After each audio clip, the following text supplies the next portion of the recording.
Hello and a big welcome to your real estate show. If you're buying, building or beautifying your home, selling or even saving for your first home, your real estate show will be the place to come to be informed and inspired. Each week we'll bring you details from across the industry from around the state at 8 p.m. on Tuesdays. A big thank you to Harcourts for making this a possibility. It's really exciting and innovative project that we're proud to be a part of. And of course, it's brought to you by my new business, Millwood Media, and the wonderful behind the scenes guys from Roundtable Studio.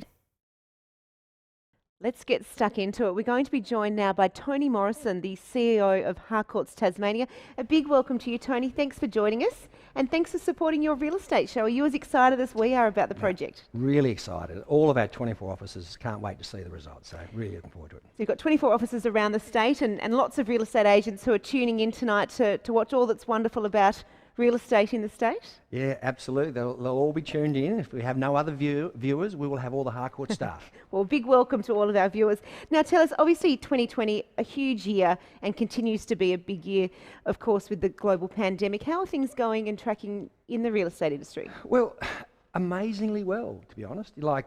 All things considered, as we're going through this worldwide pandemic, and yet real estate's booming in Tasmania. So, I know we had a bit of a lull in April, but since then, it's been great. Well, that's really good to hear. Let's actually have a look now at the median house prices in Tasmania, the REIT data for the 12 months ending August 2020.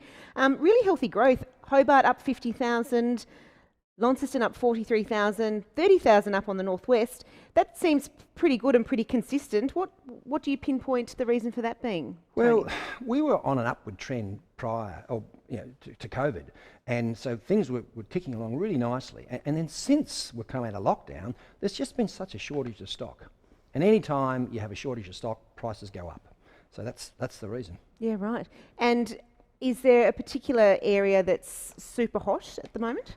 I like to say that it's a certain area, but it's the whole of Tasmania. Hobart has been on a real boom for a number of years, but I've noticed the north and the northwest has really picked up in terms of sales volume and prices. And you look at some of the places where we get our data from, REA, that they do surveys on the most searched places in Australia.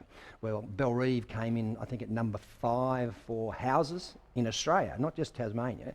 And Sandy Bay came in number 3 for units. And there's another site called Lifehacker, which says Launceston's one of the most searched areas in Australia. So, and I look at the numbers in terms of coming in from the northwest coast. Burnie's just been booming the last few months. So it seems to be right across Tasmania. Well, that's really good. And I know that your own personal company data did show a huge drop in April. I think all of your sales agents went home and had a rest for the month. But they were on Netflix. They were on Netflix. Yep. Well, since April and May, though, the trajectory has only been one way, hasn't it?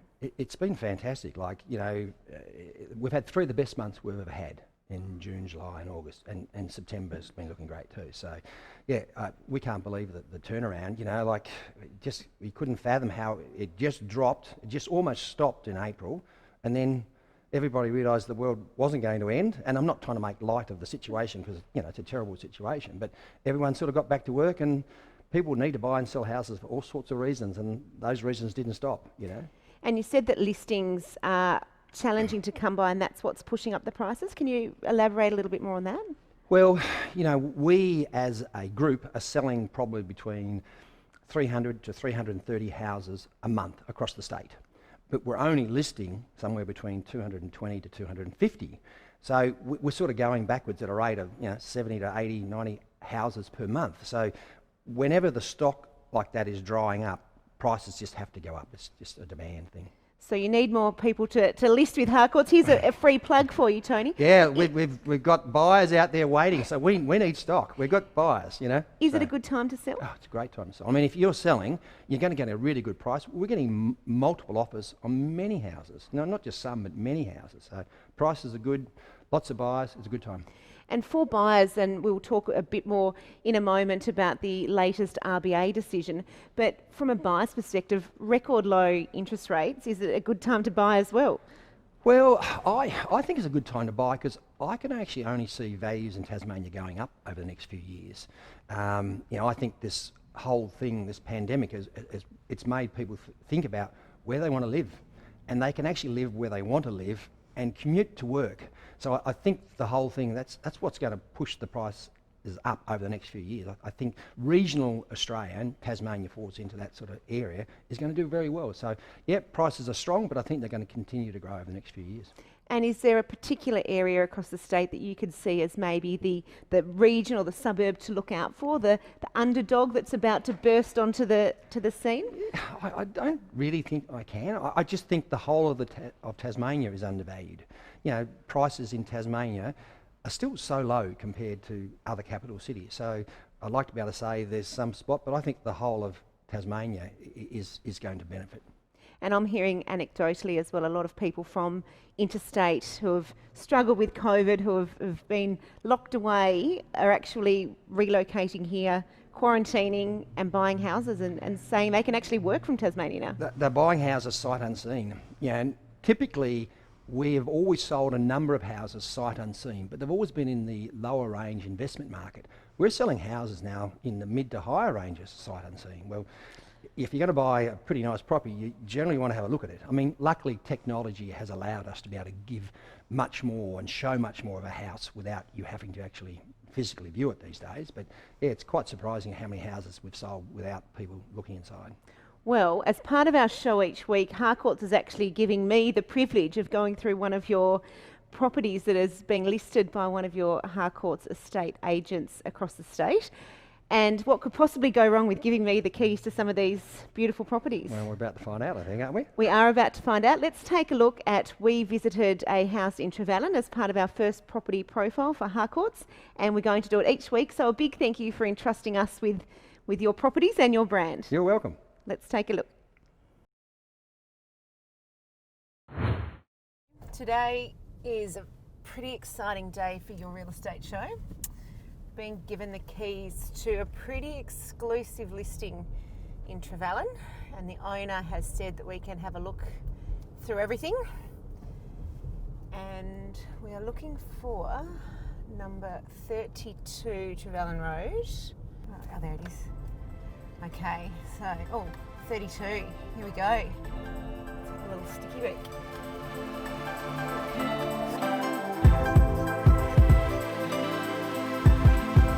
Hi! Hey Rach, how you going? Well, Welcome. I'm glad that I got here. Thank you, I was a bit nervous, but there's a bit more space than I thought. I know, welcome to 32 Trevellyn Road. What a ripper. Is it a ripper? It's a ripper. Am I going to love it? You're going to love it. This is probably the nicest house I've seen for a lot of years. How much money am I going to need to save up for it? Around the high ones. High ones. High ones. Right, it It better be is good. seriously the best one I've seen for Rightio. a long time. I'll have a look through and I'll Have let a you good know look. what I think. Have a good look. Here's the keys for Beautiful. you. It's all yours. Thank you. Don't I might break it. give them Don't back. break it. You Don't break it, you buy it? Yeah, you buy it. You buy it.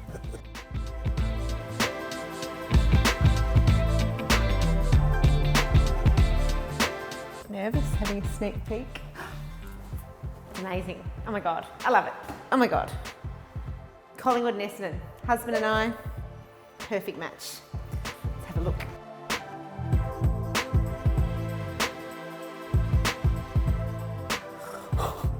Look at the view. Oh my God, I love it. Totally see myself cooking at this kitchen.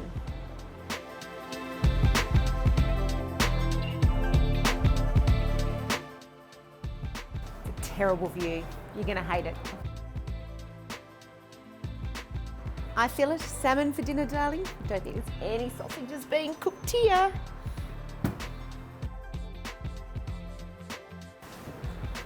There are sausages in the fridge.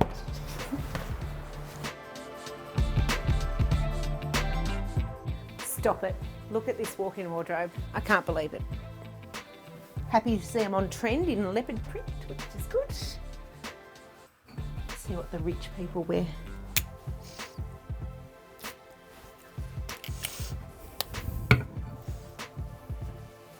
High ones, they're saying. I can totally see why.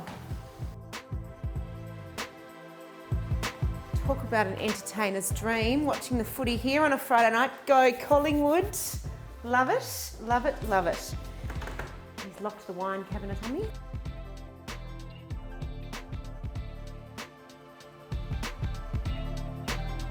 Don't know why they didn't tell me this was here. I would have packed the baiters. Nice. Not a very ladylike way of swimming. Can you give me a drink? Be nice. Oh, thank you. Here's one you prepared earlier. How the other half live? Right. Next time I'm bringing my bathers.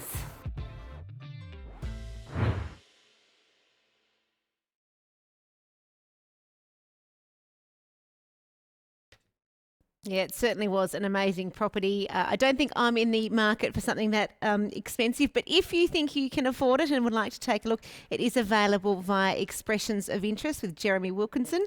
So give him a call and find him on Facebook or his website, and he'll give you a more professional guided look through the house. But if you would like to one day be able to afford something like that, let's have a look now at how we can make it all happen. We're going to bring in Vicky Devine, the CEO of Mortgage Express Australia. A big welcome, Vicky. Thanks so much for joining us. Thank you, Rachel. Thanks for having us. Now, listen, obviously the RBA today decided to keep the official cash rate at 0.25% for the 7th month in a row. Were you expecting that? I think we all were, because what we're wanting to see is some additional stimulus as we get closer to Christmas, just to help with that retail spending. So the RBA, they're holding that little bit more back till later this year. And so do you think that will be next month or December that they'll cut even further into historic low levels? Well, I think it's a little bit dependent on what comes out of the budget. I mean, we're all very hopeful that those tax cuts are going to come early, all of those sorts of things. And so the governor, he's going to be holding things back as close as he can to see how we actually spend our tax cut savings. So, and mind you, that hasn't held back the banks from doing what they're doing to help with the stimulus of the economy. We're already seeing 12 lenders now at a minimum with rates that start with a 1. So they're doing their own thing to help the economy recover as well. Okay, well, let's have a look at some of the interest rates here that are, I suppose, a lot more relevant to Tasmania. Where can you see the best value at as far as you're concerned? So from a consumer point of view, this is time to actually get our shop in order. Look at our home loans, look at our external debts, and have a look at doing your actual household budget. Sit down as a family and work out truly what your expenses are and what the interest rates are with your lender that you're looking for. And more importantly, talk to your mortgage broker about what your options are out there. I think that's the main key thing. What are your options? Okay, so should we be looking at locking in yet or holding 5 and waiting to see what the RBA does in the coming months before we do perhaps lock in at these really low rates? Look, I think the savings you'll make over those 2 to 3 month period would outweigh waiting for another rate to come out lower than the 1.99s that we're seeing there. So I think it is a time to actually consider your biggest cost base is your home loan. So by keeping it variable, will that actually suit your needs long term with your interest savings that you can have? So that's something I think from a lot of consumers we're talking about, doing split loans, large proportion on the fixed, some on your variable still, so that can still give you options around your offset as well. Loads of options. Okay, and we will, of course, over the course of the show in the coming weeks, speak to you more in depth about some of these certain things. But I would like to ask you about, there's been a lot said about fears of a looming recession. Are people being conservative with their borrowing, or are they just taking full advantage of these really low rates? I think it's a game of two halves there. I think when we went straight into COVID, we had a high period of people having an element of fear. So a lot of people were quickly moving on to a deferred home loan status. And principally, that was mean they weren't making any payments on their home loan at all, because that's what the only option they thought that they had. What the reality is that there are a significant amount of options around lower interest rates, longer terms, interest only. And the lenders are working really hard to make sure that they're keeping people in their homes. This is very much a period going through till early next year to mid next year on forbearance, not foreclosure. And the Reserve Bank have given the lenders a really key message on this.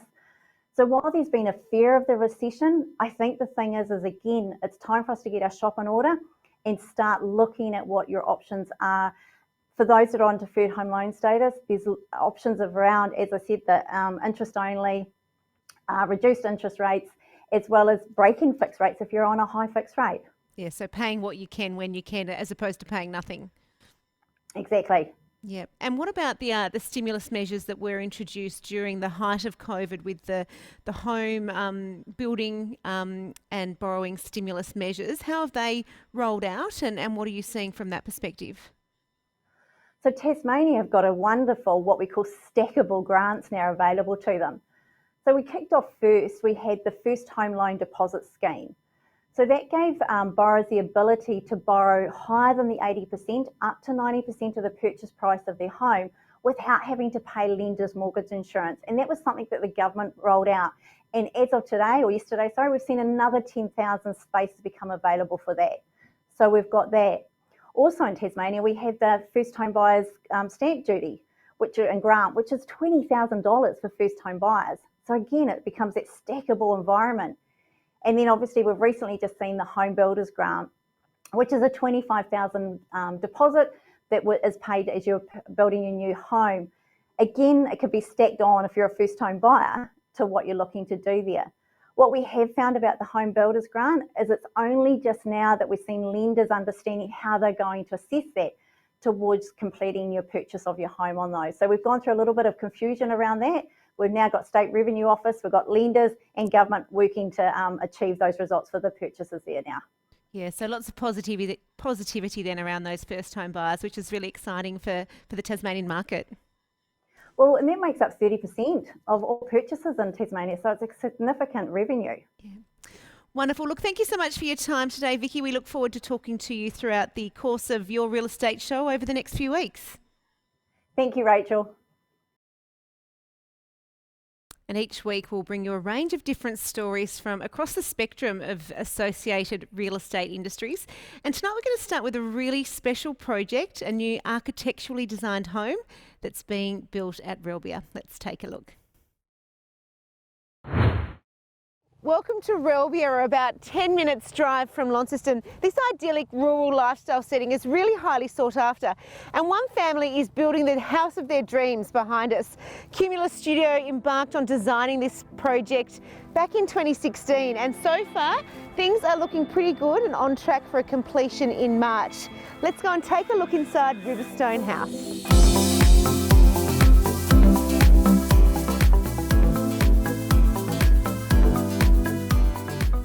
Joined now by Todd Henderson from Cumulus Studio, highly sought after and much awarded architecture firm. Welcome and thank you for having us here. Thanks for being here. Tell us a little bit about this project. This is an exciting project on sort of the knob of a hill surrounded by the North Esk River. Design is basically a courtyard house to create a nice sheltered space, but then take in all the views around the outside. In Tasmania, courtyard houses work really well because you can create nice sheltered spaces that get sun. We've kind of got a tricky, design challenge where the view is south, sort of southeast, but the sun is coming in from the north. So we've got a nice long, thin living dining space here that gets sun in from one side and view out through the other.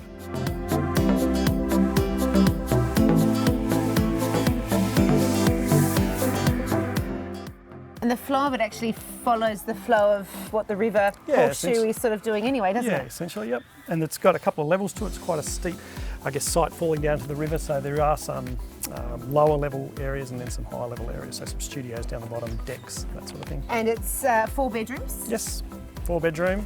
2 bathrooms? 2 bathroom. Studio, yes. Then we've got the courtyard obviously, and then we've got another sheltered deck which has an outdoor fire in it, so that you get this beautiful connection between the courtyard and again view. Then there's a lower deck that really gives you a space to walk down to the river and then come back up from the river, have a shower and come back inside if you want to use the river for swimming in, which I think the kids definitely will.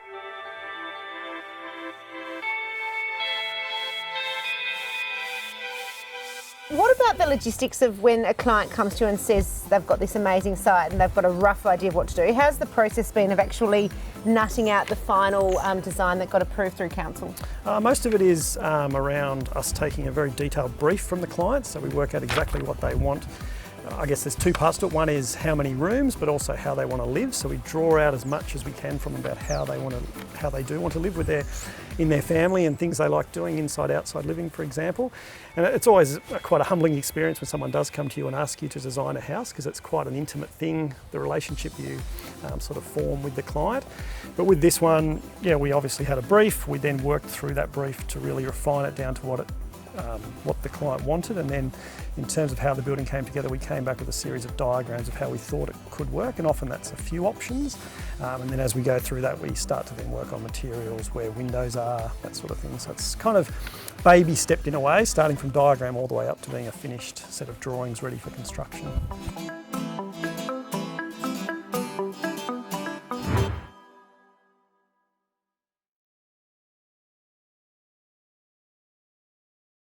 And we will be following the progress of Riverstone House as it emerges, all the challenges and trials and tribulations that no doubt come with building a house, but it certainly will be spectacular once it is complete.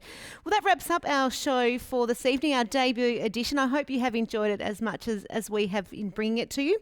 Please do share it with your friends, family and colleagues. And if you have anything that you would like us to particularly focus on, please get in touch with us via Facebook, and we'll do our best to cover off any information or innovations that you may have. So let us know if anything exciting is happening in your area around the state. But that does wrap us up for this week. Next week, we've got an amazing coastal property that will bring you from the northwest coast, as well as a full update on what is happening in the commercial sector. But for now, thanks for joining us. Good night.